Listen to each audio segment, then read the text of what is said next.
William Butler Yeats, Sligo, and the Lake Isle of Innsfree.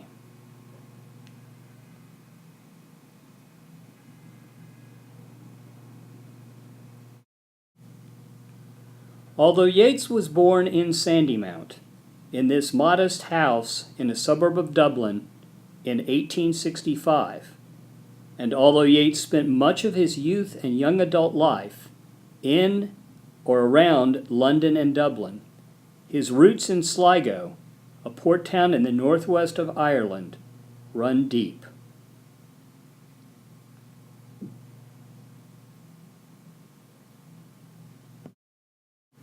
One of Yeats's last poems, Under Bin Bulben, contains the epitaph that he ordered for his gravestone in the churchyard of Drumcliff Church near Sligo.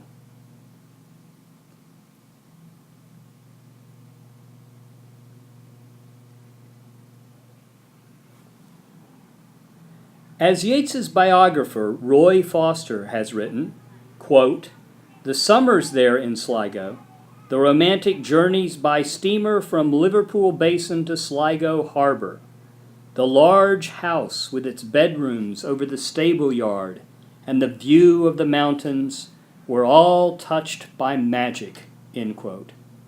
The frequent family trips to Sligo, where Yeats's mother's family continued to be prosperous sea merchants, were retreats from the relative poverty and instability of life with a bohemian artist who was struggling, not well, to make a living as a painter.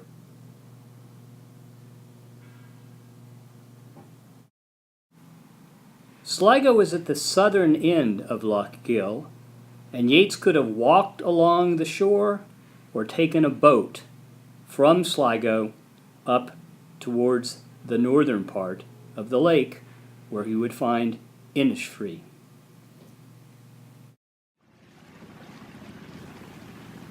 Innsfree, which in Gaelic means Heather Island, is a small island on the northern end of Lough Gill. Other islands, such as Cottage Island or Beezy's Island, were closer to Sligo and more accessible to Yeats as a child, roaming around the Sligo countryside. Today, one can hike rather easily along the shore of Lough Gill and view campsites on Beezy's Island. In contrast, the Isle of Innisfree is relatively small, remote, and uninhabited. Yeats saw the island as his Irish version of Thoreau's Walden Pond, a retreat away from even the town of Sligo in his own private sanctuary. In his autobiographical memoir, The Trembling of the Veil, Yeats looked back in 1922 to 1888, the year he composed The Lake Isle of Innisfree. He remembered the poem as his first lyric with, quote, "my own music," end quote.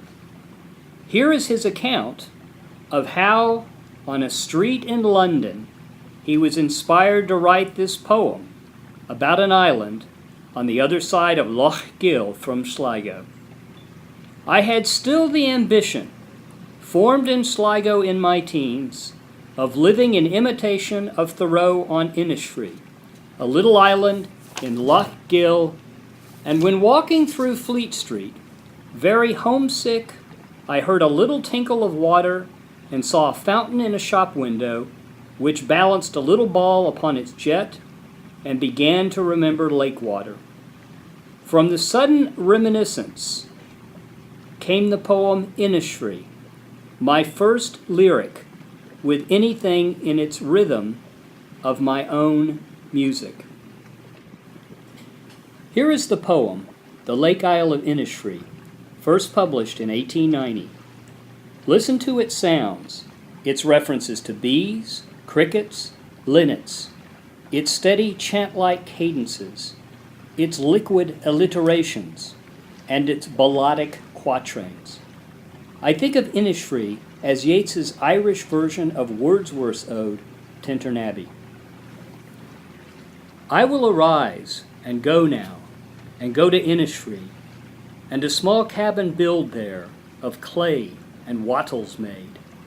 9 bean rows will I have there, a hive for the honeybee, and live alone in the bee-loud glade.